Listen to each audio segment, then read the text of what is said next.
چھوٹے لباس بنانا۔ کچھ صوفیہ ایسے بھی ہیں جو لباس کو انتہائی چھوٹا رکھتے ہیں اور یہ بھی باعث شہرت ہے۔ سیدنا ابو سعید خدری رضی اللہ عنہ سے ازار کے متعلق سوال کیا گیا تو فرمانے لگے، میں نے رسول اللہ صلی اللہ علیہ وسلم کو یہ فرماتے ہوئے خود سنا ہے، مسلمان کا ازار پنڈلیوں کے درمیان تک ہونا چاہیے، ٹخنوں اور پنڈلی کے درمیان تک جہاں بھی ہو جائے اس پر کوئی گناہ نہیں ہے، لیکن جو ٹخنوں سے نیچے ہوگا تو یہ دوزخ میں جائے گا۔ سنن ابی داؤد۔ معمر بیان کرتے ہیں، ایوب کی قمیص میں قدر دامن نیچا تھا، آپ سے عرض کیا گیا تو فرمانے لگے، ان دنوں دامن کو اونچا رکھنا باعث شہرت ہے۔ اسحاق بن ابراہیم بن حانی کہتے ہیں، ایک دن میں ابو عبداللہ احمد بن حنبل رحمہ اللہ کی خدمت میں اس طرح حاضر ہوا کہ مجھ پر گھٹنوں سے نیچے تک اور پنڈلی سے اوپر تک قمیص تھی۔ پوچھنے لگے، یہ کیا انداز ہے؟ اس پر اعتراض کیا اور فرمایا، یہ ایک مرتبہ تو ہو گیا، آئندہ ایسا نہ ہو۔ امامہ کے بجائے سر پر کوئی پھٹا پرانا کپڑا رکھنا۔ صوفیہ میں سے ایسے بھی ہیں جو امامہ کی جگہ اپنے سروں پر کوئی پھٹا پرانا کپڑا سا رکھتے ہیں، تو یہ بھی شہرت کا باعث ہے، کیونکہ یہ شہر والوں کے لباس کے برعکس ہے۔ ہر وہ لباس کا انداز جس میں شہرت مقصود ہو مکروہ ہوگا۔ بشر بن حارث کا کہنا ہے، ایک روز عبداللہ بن مبارک جمعہ کے دن مسجد میں داخل ہوئے، آپ کے سر پر ایک بڑی سی ٹوپی تھی۔ آپ نے لوگوں کو دیکھا کہ ان کے سروں پر ٹوپیاں نہیں ہیں۔ آپ نے بھی ٹوپی اتاری اور اپنی آستین میں چھپا لی۔ صرف ایک کپڑا۔ ان صوفیہ میں کچھ ایسے بھی ہیں جن کے پاس ماں سوائے ایک جوڑا کپڑے کے دوسرا بالکل نہیں ہوتا۔ دنیا سے اظہار زہد کرتے ہوئے، البتہ یہ اچھا ہے اگر نماز جمعہ یا روز عید کے لیے کوئی اور کپڑا بھی رکھ لے تو زیادہ بہتر اور اچھا ہوگا۔ عبداللہ بن سلام رضی اللہ عنہ بیان کرتے ہیں، جمعہ کے روز رسول اللہ صلی اللہ علیہ وسلم نے ہمیں خطبہ ارشاد فرمایا اور یہ بھی فرمایا، اگر تم میں سے کوئی جمعہ کے دن کے لیے 2 کپڑے خرید کر رکھ لے جو اس کی محنت مزدوری کے کپڑوں کے علاوہ ہو تو اس پر کوئی حرج نہیں۔ سنن ابی داؤد و سنن ابن ماجہ۔ فصل، صوفیہ کے کھانے پینے میں تلبیسات ابلیس۔ متقدمین صوفیہ پر ابلیس نے جی بھر کر تلبیسی حملے کیے ہیں۔ انہیں کم خوری اور سخت خوری کا حکم اور سخت خوانی کا حکم کیا، اور انہیں ٹھنڈا پانی پینے سے روک دیا۔ تو جب ابلیس متاخرین تک پہنچا، اسے تھکاوٹ سے استراحت مل گئی۔ ان کی بسیار خوری اور خوش عیشی دیکھ کر متعجب ہونے لگا۔ قدیم صوفیہ کے افعال کا ایک جائزہ۔ ان قدامى میں کچھ ایسے صوفی بھی تھے جو کئی روز تک بالکل نہیں کھاتے تھے، یہاں تک کہ ان کی جسمانی قوت بہت کمزور پڑ جاتی، اور ان میں کچھ ایسے بھی تھے جو روزانہ ہی کچھ کھا لیا کرتے تھے، لیکن اتنی مقدار تو عام بدن کو بھی قائم نہیں رکھتی تھی۔ سہل بن عبداللہ کے متعلق ہمیں یوں روایت ملی ہے کہ وہ آغاز سال میں 1 درہم کا کھجور کا سیرا، 2 درہموں کا گھی اور 1 درہم کا چاولوں کا آٹا خرید کر سب کو باہم ملا لیتے، پھر اس سے 360 گول سے لڈو بنا لیتے، روزانہ رات کو ایک لڈو سے افطاری کر لیا کرتے تھے، ابو حامد توسی یعنی امام غزالی صاحب الاحیاء نے انہی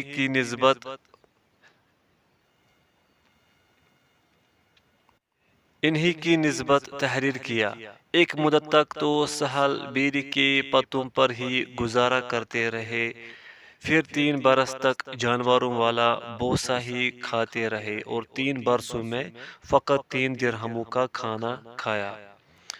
ابو جعفر حداد نے کہا ہے، ایک دن ابو تراب میرے ہاں چلے آئے۔ اس وقت میں ایک پانی کے حوض پر تھا۔ اس دن تک مجھے 16 ایام ہو چکے تھے کہ میں نے کچھ کھایا تھا اور نہ ہی اس حوض سے کچھ پیا تھا۔ انہوں نے پوچھا، ادھر کس مقصد کے لیے بیٹھے ہو؟ میں نے جواب دیا، میں تو علم اور یقین کے درمیان مقابلہ کر رہا ہوں، دیکھتا ہوں کہ ان میں سے کون غالب آتا ہے تاکہ میں اس کا ہمراہی بن جاؤں۔ وہ بولا، بس عنقریب آپ کی ایک شان ہوگی۔ ابو عبداللہ بن زید بیان کرتے ہیں، میں نے عرصہ 40 برس میں اپنے نفس کو کبھی کھانے کو نہیں دیا مگر صرف اسی حال میں جب اس کے لیے مردار کھانا حلال ہو جاتا تھا۔ عیسیٰ بن آدم نے کہا ہے، ایک شخص ابو یزید کے پاس آیا اور یوں کہنے لگا، میں بھی اس مسجد میں بیٹھنا چاہتا ہوں جس میں آپ تشریف فرما ہے۔ انہوں نے جواب دیا، تو اس کی طاقت نہیں رکھتا۔ وہ پھر عرض پرداز ہوا، اگر آپ مجھے اجازت دے دیں تو بہتر ہی ہوگا۔ چنانچہ انہوں نے اجازت عطا فرما دی۔ ایک دن یوں ہی کھائے بغیر ہی بیٹھے رہے۔ جب دوسرا روز آیا تو وہ بولا، اے استاد محترم، مجھے ایسی چیز درکار ہے جس کے بغیر کوئی چارہ کار نہیں ہے، یعنی کھانے کو کچھ چاہیے۔ وہ بولے، اے بیٹے، بس اللہ کو یاد کیے جاؤ۔ وہ عرض پرداز ہوا، استاد محترم، مجھے تو کچھ کھانے کو چاہیے۔ وہ جواب میں بولے، اے بیٹے، ہماری خوراک تو بس اطاعت الہی ہے۔ وہ عرض پرداز ہوا، استاد من، میں تو اپنے وجود کو اطاعت الہی میں مصروف رکھنے کے لیے کچھ کھانا چاہتا ہوں۔ وہ بولے، اے بیٹے، انسانی بدن صرف اللہ تعالیٰ کے ساتھ ہی قائم رہتے ہیں۔ ابراہیم بن خواس بیان کرتے ہیں، میرے اس بھائی نے مجھ سے بیان کیا جو ابو تراب کی صحبت میں بیٹھا کرتا تھا۔ اس نے ایک صوفی کو دیکھا کہ وہ تربوز کے چھلکے کی طرف ہاتھ بڑھائے ہوئے ہے، حالانکہ وہ 3 یوم سے بھوکا تھا۔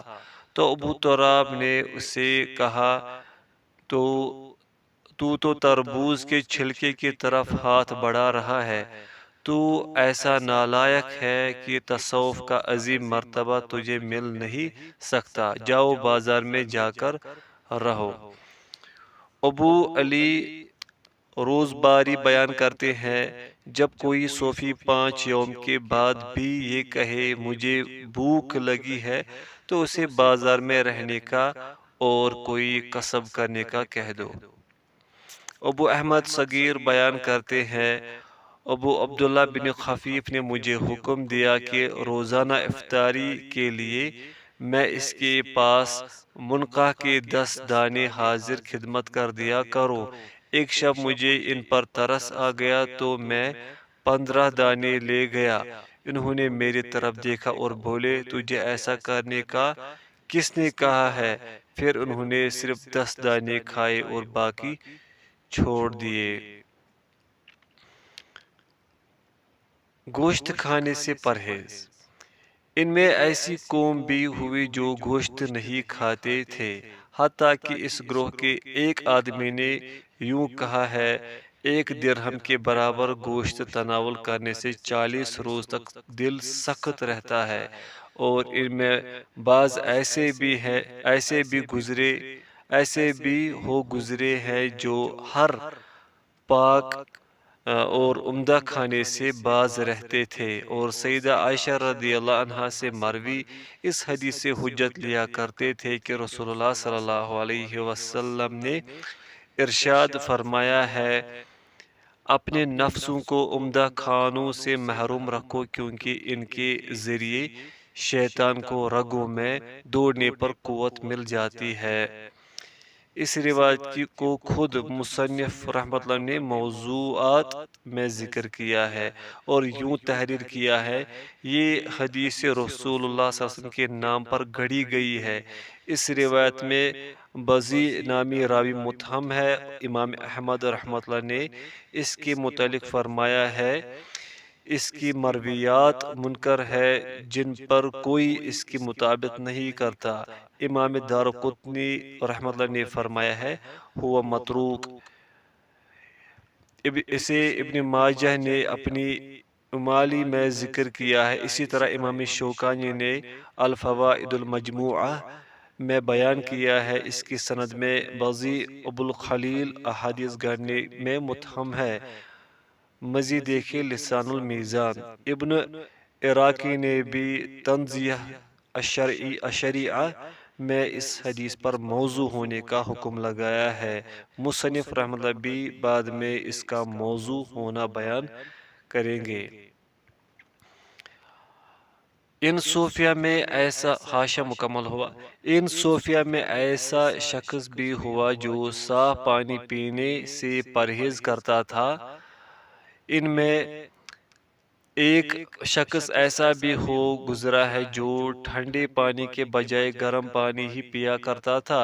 ان میں ایسا بھی ہو گزرا ہے جو پانی کو زمین میں گاڑے ہوئے کسی گھڑے میں ڈال لیتا، جس سے وہ گرم ہو جاتا۔ ابو حامد غزالی ابو یزید سے نقل کرتے ہیں کہ انہوں نے کہا، میں نے اپنے نفس کو اللہ تعالیٰ کی طرف بلایا، لیکن یہ سرکشی پر آمادہ رہا۔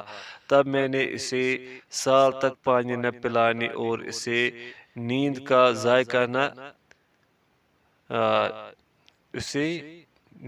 ذائقہ نہ چکھانے کا عزم، اصل میں یہاں پہ نبیذ ہوگا، نبیذ کا ذائقہ، یہاں پر شاید کتاب میں غلطی ہے، نبیذ کا ذائقہ نہ چکھانے کا عزم کر لیا، چنانچہ اس نے پھر اس عزم کی تکمیل میں میرا ساتھ نبھایا۔ ابو طالب مکی نے صوفیہ کے لیے کھانے کی معاملات میں کچھ ترتیب مقرر کی ہے اور یوں لکھا ہے، مرید کے لیے میں یہ مستحب ٹھہراتا ہوں کہ شب و روز میں 2 روٹیوں سے زائد بالکل نہ کھائے۔ یوں بھی لکھا ہے، لوگوں میں سے کچھ ایسے گزرے ہیں جو کھانے پینے ہی میں کام کرتے رہتے تھے، اس طرح وہ خوراک کم کر لیتے تھے، اور بعض ایسے تھے جو کھجور کی خشک جڑ کے ساتھ اپنی خوراک کو تولتے پھر کھاتے، اس طرح وہ جڑ رفتہ رفتہ خشک ہوتے ہوئے وزن میں ہلکی ہوتی جاتی تھی۔ اور یہ بھی کہا ہے، ان صوفیہ میں کچھ ایسے بھی ہو چکے ہیں جو اپنی خوراک کے متعلق سوچتے رہتے، تو جس قدر وہ روزانہ کھاتے تھے اسی مقدار کو پھر 2 دنوں تک اور پھر 3 دنوں پر رفتہ رفتہ لے جاتے۔ ابو طالب نے یہ بھی لکھا ہے، بھوک دل کے خون کو کم کرتی اور پھر اسے سفید بناتی ہے، اس خون کی سفیدی ہی میں نور ہوتا ہے، یہی بھوک دل کی چربی کو پگھلا دیتی ہے، اس پگھلاہٹ ہی میں دل کی رقت ہے، اور پھر اس رقت قلبی ہی میں مکاشفہ کی چابی ہوتی ہے۔ حاشا، یہ سب باتیں ابلیس کی تلبیسات میں سے اور شیطانی دھوکے میں سے ہے۔ صوفیہ کی خاطر ابو عبداللہ محمد بن علی ترمذی، یہ وہ ترمذی نہیں جو امام ترمذی صاحب سنن یعنی ابو جو سنن ترمذی کے نام سے مشہور ہے، یہ وہ نہیں ہے، یہ دوسرے ترمذی ہے۔ صوفیہ کی خاطر ابو عبداللہ محمد بن علی ترمذی نے بھی ریاضت النفوس نامی ایک کتاب تصنیف کی تھی۔ اس میں تحریر کیا ہے، ایک مبتدی کو چاہیے کہ اس میدان میں آنے کے بعد اللہ تعالیٰ سے توبہ کرنے کے لیے بلا ناغہ مسلسل 2 ماہ کے روزے رکھے، پھر روزے رکھنا ترک کر دے، تھوڑا تھوڑا معمول میں چھوٹے چھوٹے لقموں کی صورت میں کھانا کھانا شروع کرے، سالن کا استعمال بالکل ترک کر دے، پھر پھل لذت کی اشیاء، بھائیوں کی ہم نشینی اور کتب کی ورق گردانی کو چھوڑ دے، کیونکہ یہ سب امور نفس کو خوش رکھنے والے ہیں، نفس کے لذتوں کو بالکل دور کر دے حتیٰ کہ وہ غموں سے معمور ہو جائے۔ ان کے بعض متاخرین نے ان کے لیے اربعینیہ یعنی چلہ کشی کی رسم نکالی ہے۔ ان کا ایک فرد 40 روز تک روٹی نہیں کھاتا، صرف جوس اور عرقیات لیتا ہے اور لذیذ پھل بکثرت کھاتا رہتا ہے۔ یہ تھا مختصر سا جائزہ ان صوفیہ کے کھانے پینے کے حوالے سے۔ مذکورہ افعال کے کرنے میں تلبیس ابلیس صوفیہ اور ان کی غلطیاں۔ سحل کے متعلق جو ذکر ہوا ہے وہ ایسا فعل ہے جو بالکل ناجائز ہے، کیونکہ اس میں نفس کو طاقت سے بڑھ کر تکلیف دینا پڑتی ہے۔ پھر مزید یہ بات بھی ہے کہ اللہ عز و جل نے آدمیوں کو گندم کی نعمت سے نوازا ہے اور اس کے چھلکے اور بوسے کو ان کے مال مویشیوں کے لیے رکھا ہے، لہذا اس بوسہ خوری میں مال مویشیوں میں مقابلہ بازی کسی طور بھی مناسب نہیں ہے، اور بوسہ میں غذا بھی کون سی ہوتی ہے؟ ان جیسی اشیاء اتنی مشہور و معروف ہیں جو محتاج تردید بھی نہیں ہے۔ ابو حامد نے سحل کے بارے میں بیان کیا ہے کہ وہ خیال کیا کرتے تھے کہ جس آدمی کو بھوک سے کمزور کر دیا ہو، اس کا بیٹھ کر نماز پڑھنا اس نماز سے افضل ہے جو وہ کھانا کھا کر قوت حاصل کر کے کھڑے ہو کر پڑھے گا۔ میں کہتا ہوں یہ خطا اور غلطی ہے، بلکہ اگر وہ کھڑے ہونے کے لیے قوت حاصل کرے گا تو اس کا کھانا پینا بھی عبادت ہی بنے گا، کیونکہ وہ عبادت گزاری کے لیے معاونت کر رہا ہے، اور جب وہ بیٹھ کر نماز پڑھنے کے لیے بھوکا رہنے کو پسند کرے گا تو یہ فرائض کو ترک کرنے کے لیے ایک سبب بنے گا جو اس کے لیے ناجائز ہوگا۔ اگر بصورت مجبوری مردار کو کھانا پڑتا یہ تو تب بھی جائز نہ تھا، تو ایسی حلال کھانے کی صورت میں یہ کس طرح جائز ہو سکتا ہے؟ پھر اس بھوک سے کون سی قربت الہی مل رہی ہے جو لوازمات عبادت کو معطل اور بیکار بنا رہی ہے؟ رہا حداد کا یہ کہنا کہ میں دیکھنا چاہتا ہوں کہ علم غالب آتا ہے یا یقین، یہ محض جہالت کی بات ہے، کیونکہ علم اور یقین کے مابین کوئی تضاد نہیں ہے۔ یقین علم کے مراتب میں سے ایک اعلیٰ مرتبے کا نام ہے۔ نفس کو کھانے پینے کی مطلوب اشیاء سے دور رکھنے میں علم و یقین کا کیا تعلق ہے؟ بلکہ اس کا لفظ علم سے اشارہ ان امور کی جانب ہے جن کا شرع نے حکم دیا ہے، اور یقین کے لفظ سے اپنی قوت صبر کی جانب اشارہ ہے۔ یہ انتہا درجے کی بکواس اور سچ جھوٹ کی آمیزش ہے، اور اسی طرح اس آدمی کا یوں کہہ دینا میں نے اس وقت تک کبھی کھایا ہی نہیں جب تک کہ میرے لیے مردار کا کھانا جائز نہیں ہو جاتا، یہ بھی اس کی ردی اور کمینی سوچ کا کام ہے، اور حلال اشیاء کی موجودگی میں نفس کو مشقت میں ڈالنا ہے۔ اور ابو یزید کا یہ کہنا ہمارے ہاں غذا تو اطاعت الہی ہے، یہ انتہائی رقیق اور فصفصا کلام ہے، کیونکہ بدن انسانی کو کھانے کا حاجت مند بنایا گیا ہے، حتیٰ کہ دوزخی میں آگ میں رہنے کے باوجود کھانے کی حاجت مند رہیں گے۔ رہا ابن خفیف کا کھانے کو کم رکھنا، تو یہ بھی فعل قبیح ہے، کسی طرح بھی مستحسن عمل نہیں ہے۔ ان کے متعلق ان کی خوبیاں سمجھتے ہوئے ایسے واقعات صرف وہی شخص بیان کرے گا جو شرعی اصول سے جاہل اور بے خبر ہوگا، اور ایک علم دوست آدمی کو تو کسی عظیم تر آدمی کا قول مرعوب نہیں کر سکتا، تو وہ کسی مرض برسام کے مارے شخص کے فعل سے کس طرح متاثر ہوگا۔ حاشا، برسام کا مرض ذات الجنب میں ہی ہے، اور یہ پھیپھڑے کی جھلی میں سوزش کا نام ہے۔ اور رہا ان کا گوشت خوری سے پرہیز کرنا، تو یہ برہمنوں کا مذہب ہے، جو جانوروں کو ذبح کرنا جائز خیال نہیں کرتے، حالانکہ اللہ تبارک و تعالی انسانی ابدان و اجسام کی مصلحتوں کو سب سے بڑھ کر جاننے والا ہے، تو اس نے ان کی قوت و طاقت کی خاطر گوشت کھانے کو جائز بنایا ہے۔ لہذا گوشت کھانا جسمانی قوت کو طاقت بخشتا اور کھانا چھوڑے رکھنا اس کو کمزور اور اخلاق کو برا بناتا ہے، جبکہ رسول اللہ صلی اللہ علیہ وسلم بذات خود گوشت تناول فرمایا کرتے تھے، اور آپ کو بکرے کی دستی کا گوشت یعنی پنڈلی سے اوپر ٹانگ کا گوشت انتہائی محبوب و مرغوب تھا۔ صحیح البخاری و صحیح مسلم۔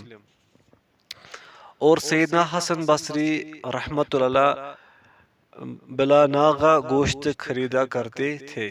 اسلاف کا یہی معمول تھا، الا کہ ان میں کوئی فقیر و غریب ہوتا تو اس کا اپنی غربت و فقیری کی وجہ سے گوشت کھانے کا زمانہ کچھ زیادہ گزر جاتا، اور جو آدمی اپنے نفس کو خواہشات کی تکمیل کرنے سے منع ہی کرتا رہے، تو یہ مطلق طور پر درست اور مناسب نہیں ہے، کیونکہ اللہ عز و جل نے اولاد آدم کو حرارت و برودت اور خشکی و رطوبت پر تخلیق فرمایا ہے، اور اس کی صحت کو اخلاط اربع یعنی خون، بلغم، صفراوی مزاج اور سوداوی مزاج کے معتدل رہنے پر موقوف رکھا ہے۔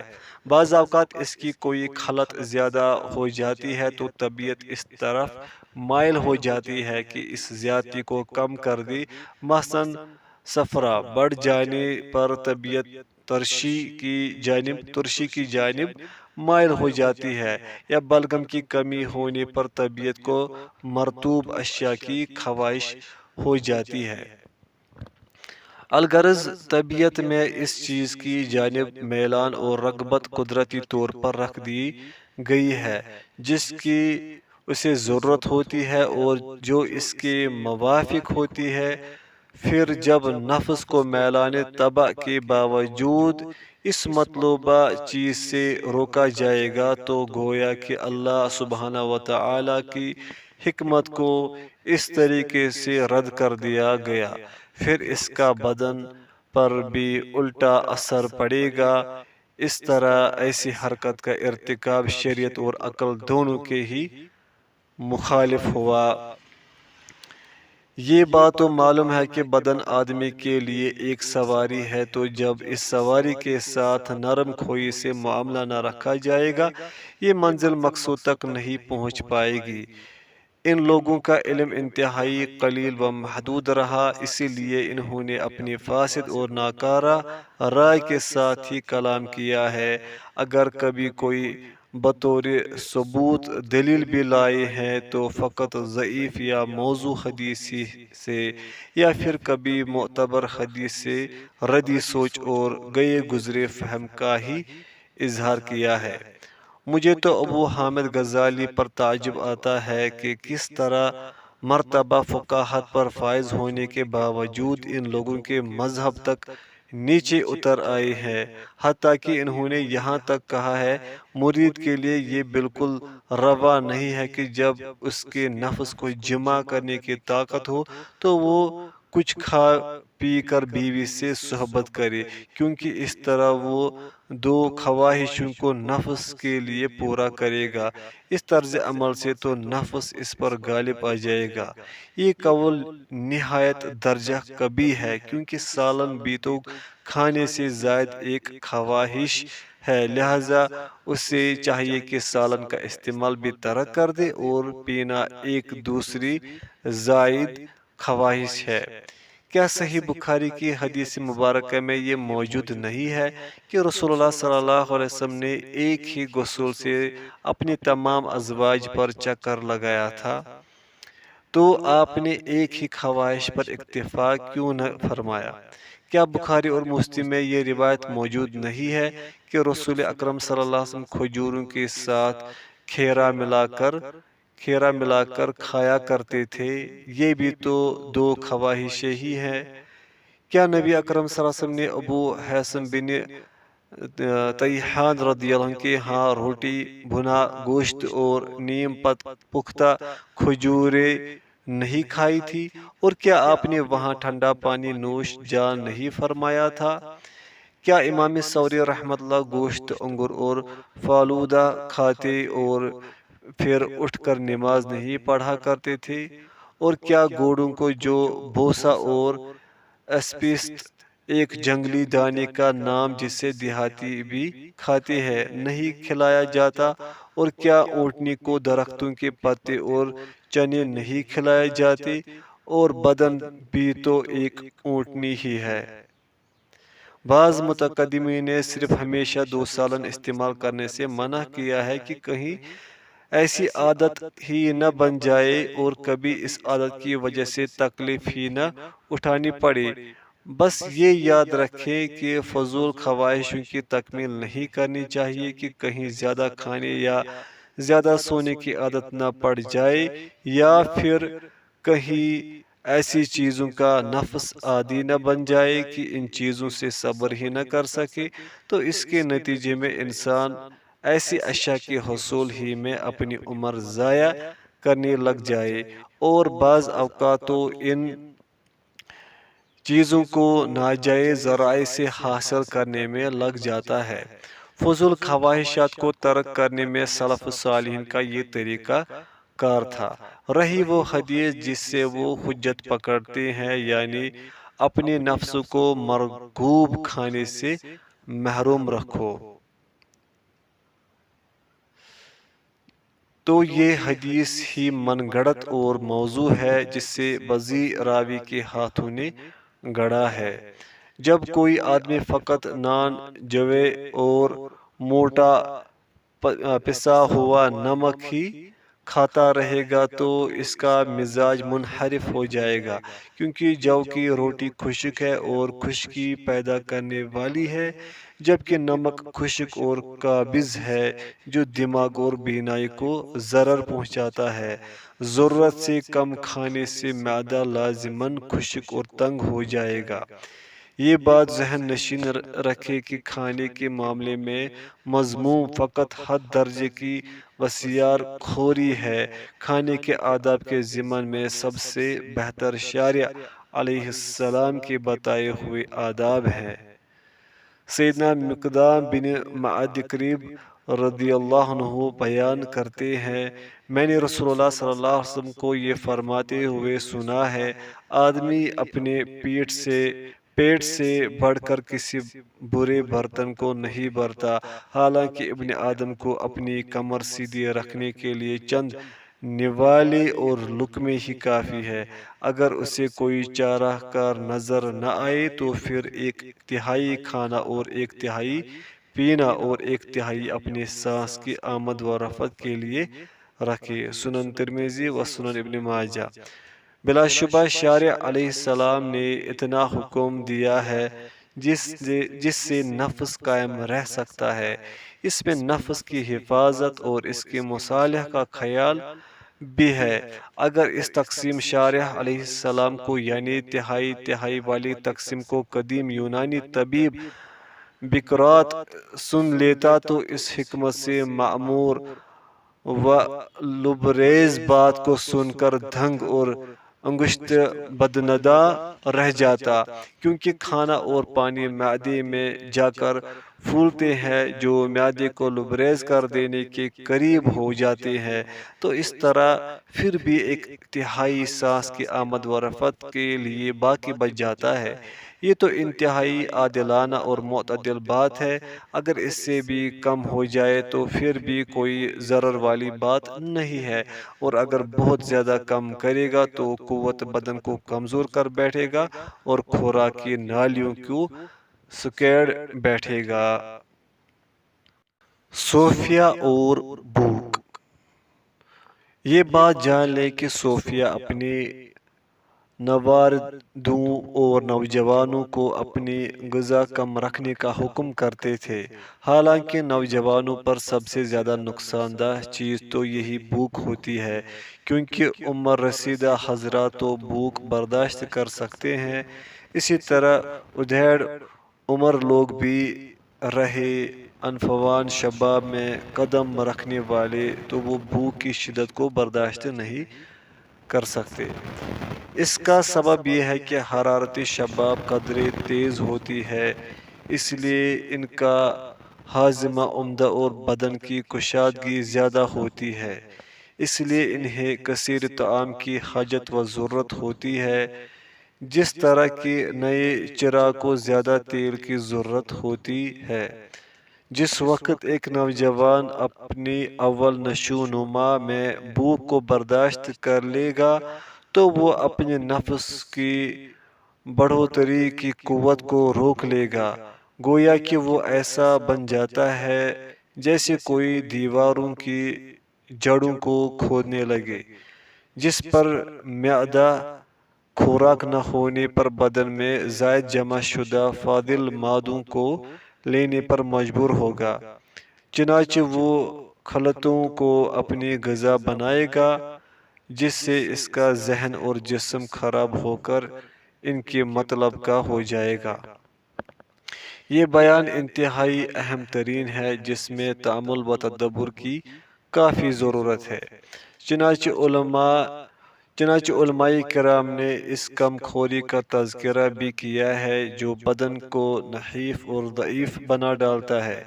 امام احمد بن حنبل رحمۃ اللہ بیان کرتے ہیں کہ آپ نے عقبہ بن مکرم نے دریافت کیا، یہ لوگ جو بہت کم کھانا کھاتے ہیں اور اپنی خورد و نوش کو انتہائی قلیل مقدار تک لے جاتے ہیں، اس کے متعلق آپ کیا فرماتے ہیں؟ تو جواب میں امام صاحب نے ارشاد فرمایا، مجھے یہ حرکت بالکل پسند نہیں ہے۔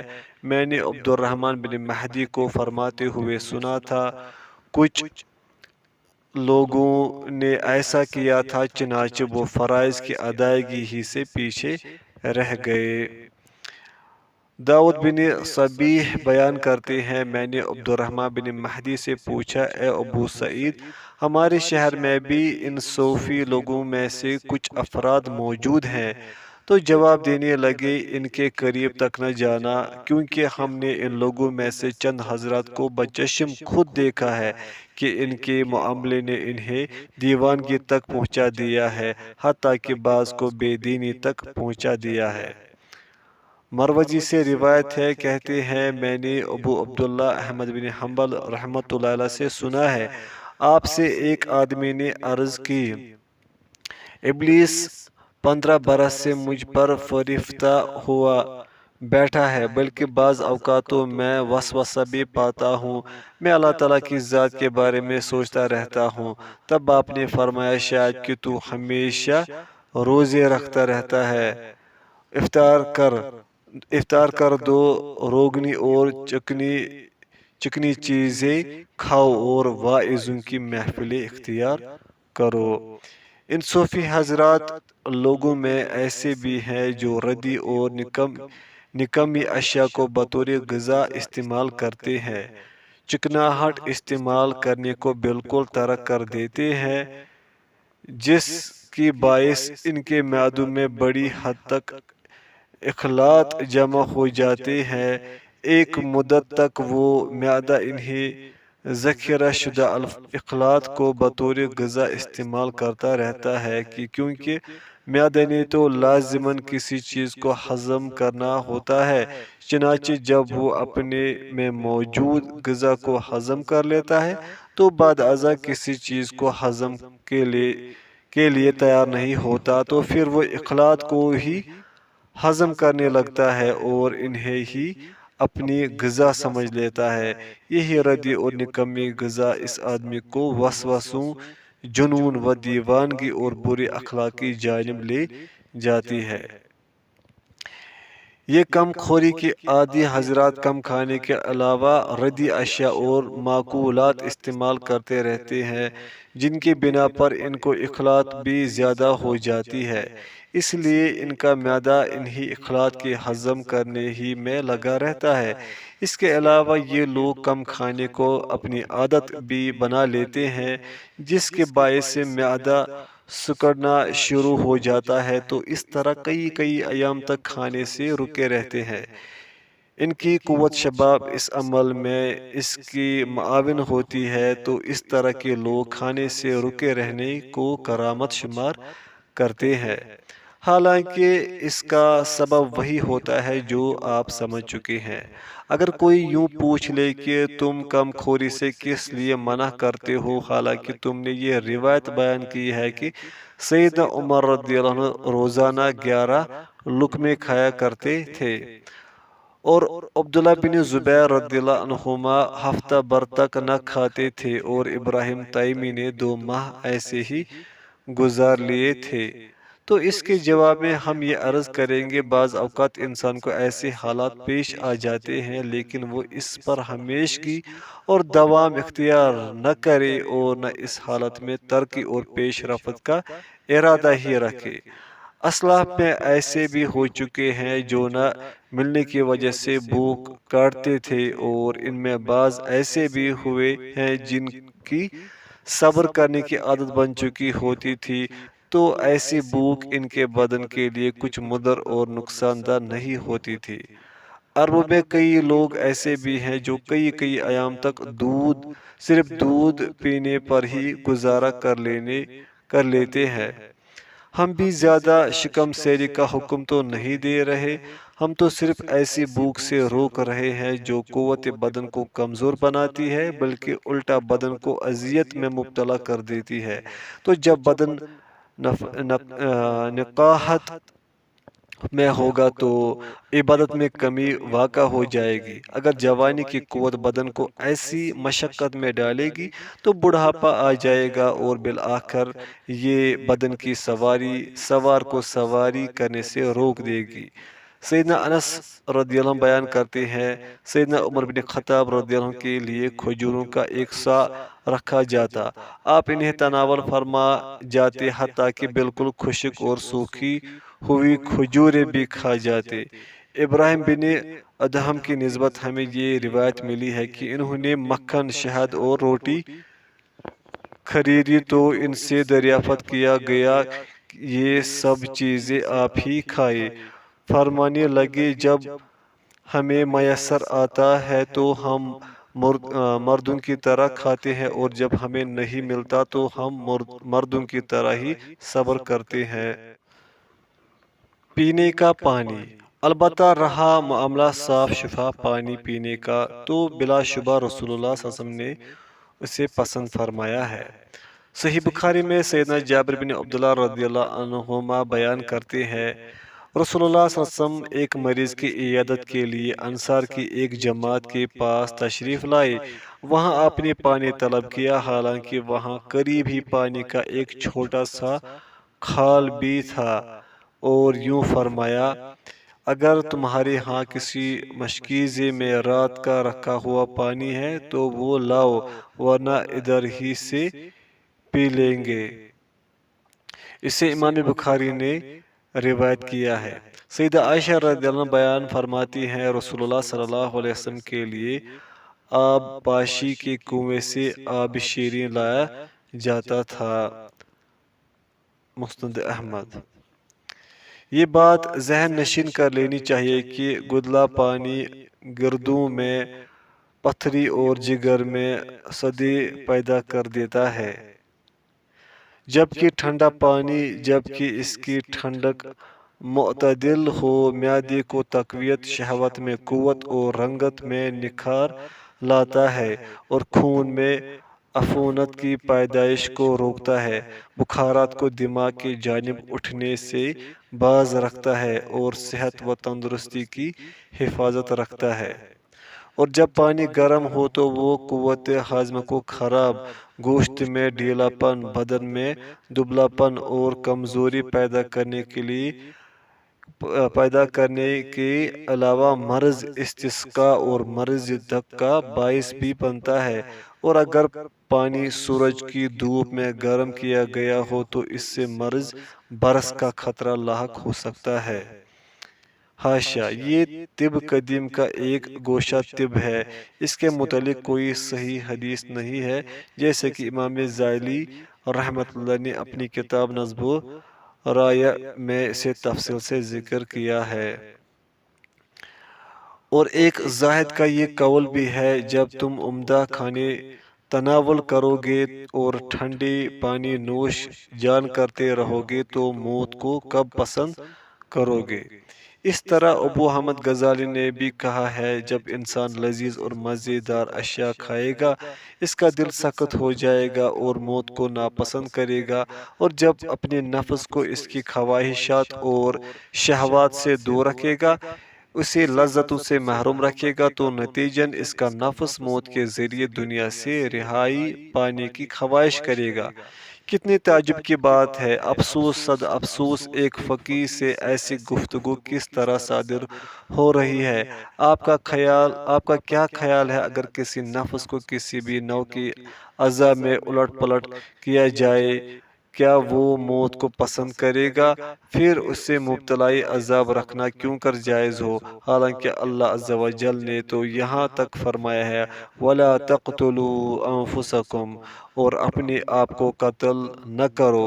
اور اس نفس پر نرمی کرتے ہوئے اللہ تعالیٰ تو سفر میں روزے چھوڑنے کو پسند رکھتا ہے، اور یوں فرماتا ہے یُرِیدُ اللّٰهُ بِکُمُ الْیُسْرَ وَلَا یُرِیدُ بِکُمُ الْعُسْرَ، اللہ تعالیٰ کا ارادہ تمہارے ساتھ آسانی کا ہے، سختی کا نہیں ہے۔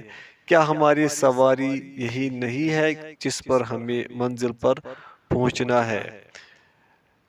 اس کے بعد شعر ہے، ایک عربی ترجمہ: ہم اپنی اس اونٹنی پر ترس کیوں نہ کھائے، کیونکہ اس پر تو ہم نرم و سخت علاقوں کو طے کرتے ہیں۔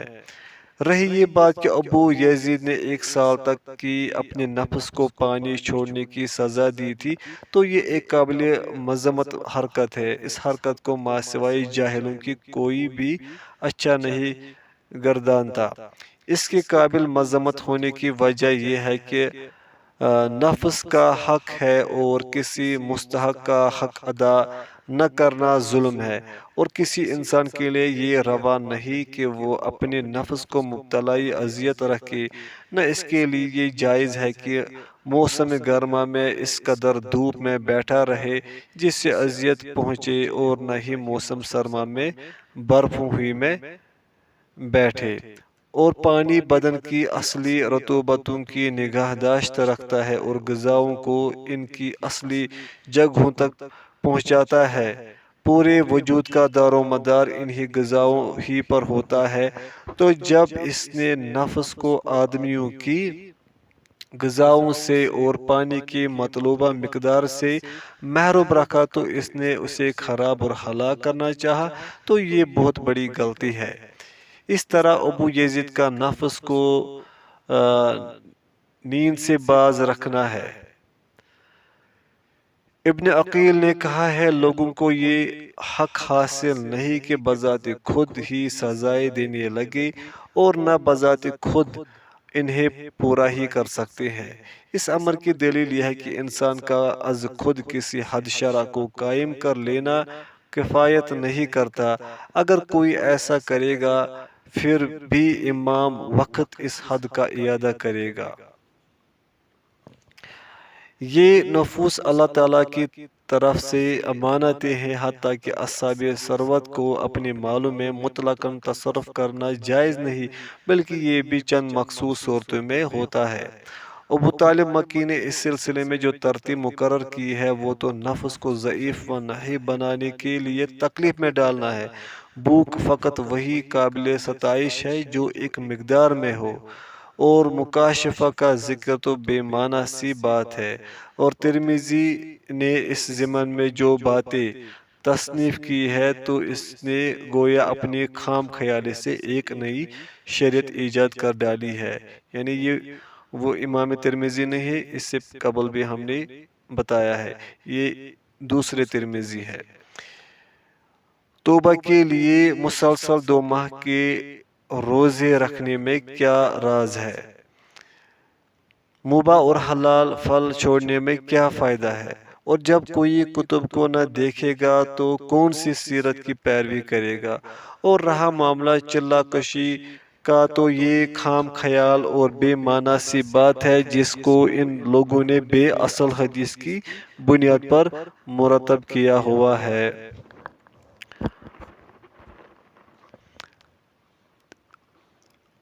جس نے 40 صبح تک اللہ تعالیٰ کے لیے اخلاص اختیار کیا، اس کا اخلاص کبھی بھی نہیں کٹے گا۔ حاشا، مصنف رحمۃ اللہ نے اس روایت کو موضوعات میں انتہائی بودی اور واحد ترک سے بیان الفاظ میں ذکر کیا ہے۔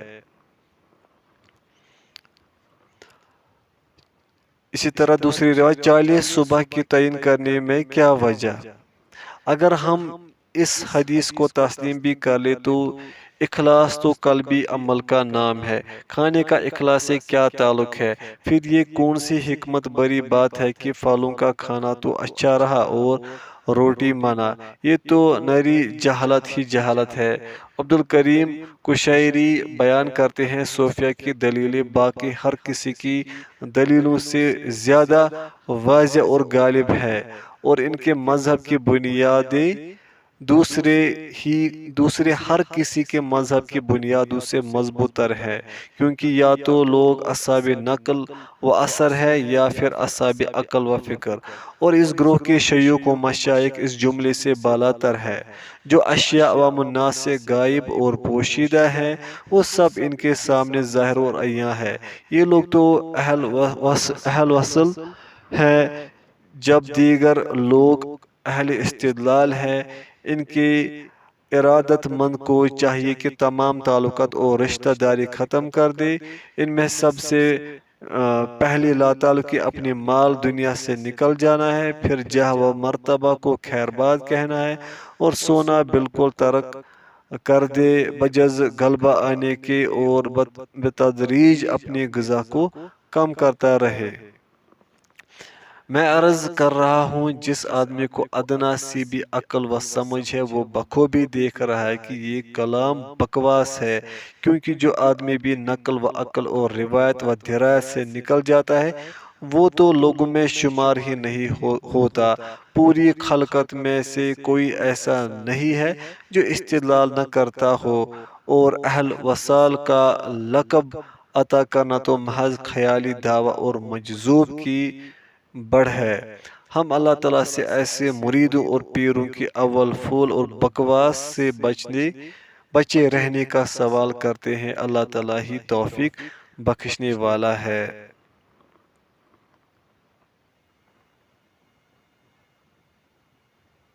صوفیہ